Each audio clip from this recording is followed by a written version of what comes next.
really, I think, why we're talking. And, I look at it from the other perspective, which is I have worked around law firms for, it feels like 3 decades. God, Wow. I know, right? So young. And I have been part of the group of people selling new stuff, technology Yes. into these organizations, and then Yes. perplexed at why you get such different results from the same thing in different places. Right. So I think Huge that's been sample my size. Yeah. journey. It's that journey of something else is happening, and how can we have the conversation that gets people to go, I hadn't thought of it that way. Not so being positive, and in a way that is from a good space, not you've got to do this because you're going to die kind of, which is what a lot of the future of law is framed in that way. Yeah. I mean, fear mongering is a well documented marketing.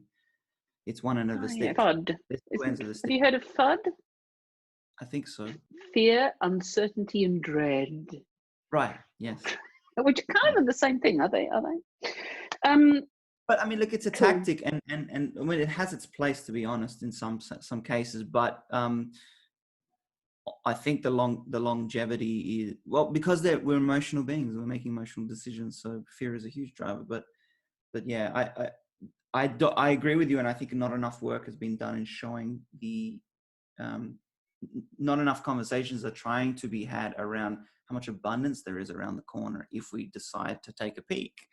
How much things can be really nice and a lot better, and it's a little disappointing that sometimes we have to wait until community-wide problems are raised, like the wellness, the inquiry into overwork.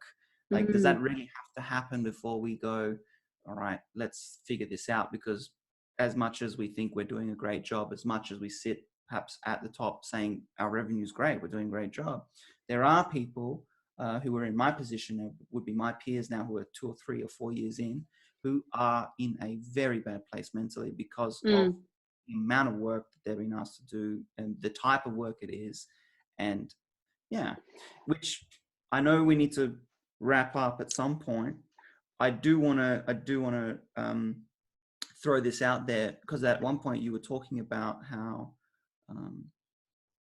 do we involve, you mentioned a few things. You said working with the firm and change is top down usually, and then how do we involve, what is the experience that the young lawyers come through? One of the things I found and I've put together is this idea, not even idea, but one of the things I want to be doing is, and it's part of the process, is as much as conversation that we're having at a senior level and decision-making level, I would in parallel be looking at the young lawyers and seeing what naturally has arisen in terms of things that they would want to be better, because the connection between those two things now is that there are things that can create that solution. Okay. So something that there's technology that will allow. This is stuff that goes from. In fact, sometimes like one of the lines of or the sequence of ideas that I'd like to talk about with managing partners is that, the gold is actually in there's an element that we've discussed already that needs to come from outside to help move something along. But part of that, and in my role, is actually to help the seniors realize what sort of gold lies in their juniors. Yeah.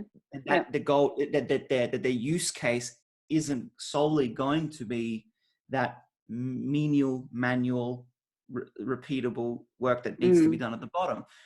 So when the question comes up about, well, how do you teach them the ways? Well, it's almost like other industries have done it. Reverse mentoring. Some of the most successful companies employ reverse mentoring. Yes, so fascinating. The challenge is, are young lawyers walking into the firms equipped with things that they could be teaching, rather than purely ideas and things that they like? Because that's why I've seen the blockage.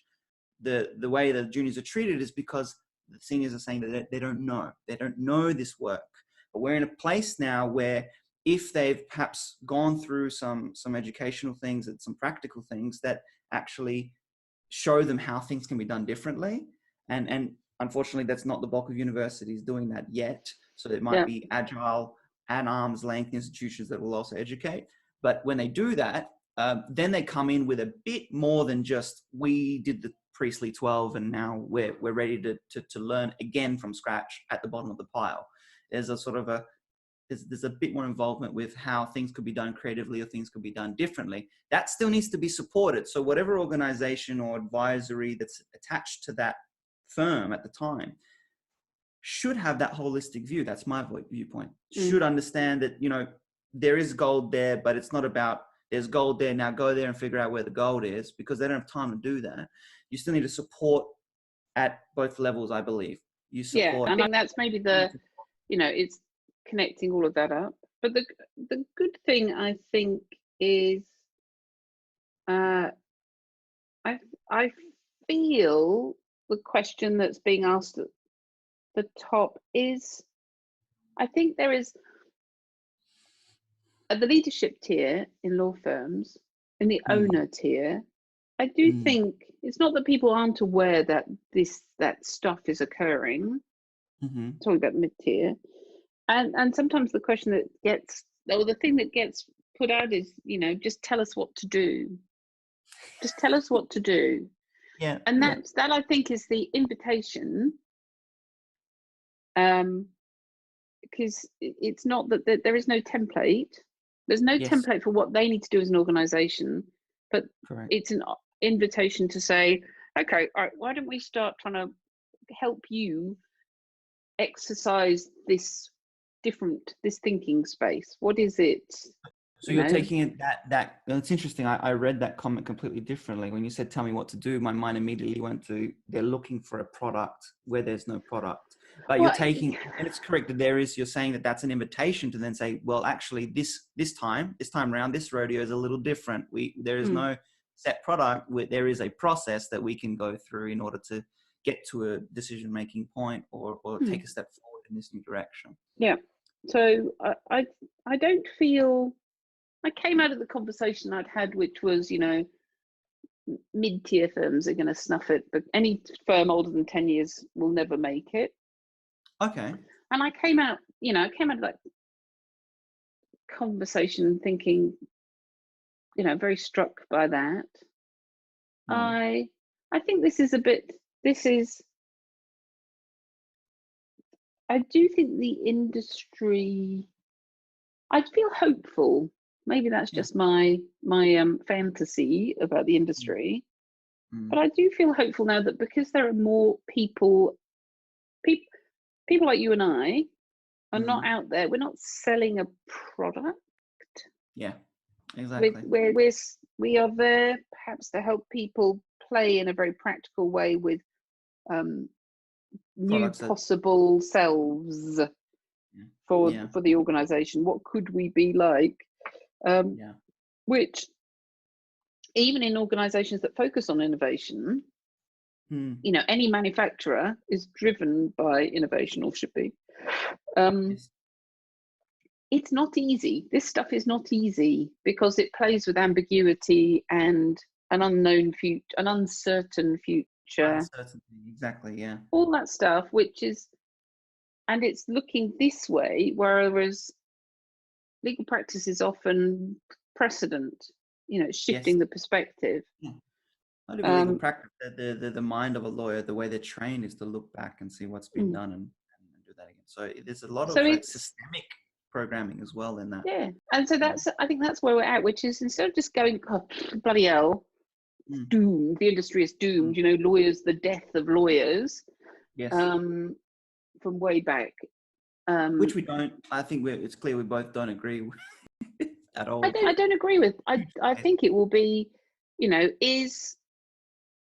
you could look at it, and this is a bit of a cheesy analogy, but it's like the Industrial Revolution or the arrival of the motor car, when all the farriers, all the blacksmiths that used to shoe all the horses, and there were thousands and thousands of these working animals.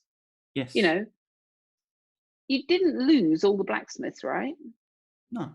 some of them, you got very skilled ones who stayed doing the very skilled, you know, posh feat of expensive horses.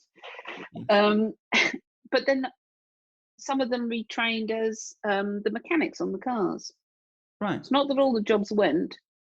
It shifted. It evolved into something else. I think there's always going to be that fear when change is a constant. And to me, that's a great example because it's a perfect example. I think it's very relevant. In that scenario, I'm stepping inside the mind of every blacksmith and going, you know what? Across the board of them, it's up to each one to just decide, hey, I'm going to do something different. And can I be curious about it? In 10 years' time, what would it be? What, you know, in 10 years ago, what was I doing? Pattern. I think that's what I'm trying to say. It's the repeated pattern. Things are always going to change. There's always going to be uproar about loss of job or loss of what used to look a certain way job. And the ones that thrive are the ones who are actually curious about it. I mean, that's just the driving factor. You're just like, okay, so what do we do? You know, how do we change this? I know it's uncomfortable, and I'm empathetic to the fact that it's uncomfortable.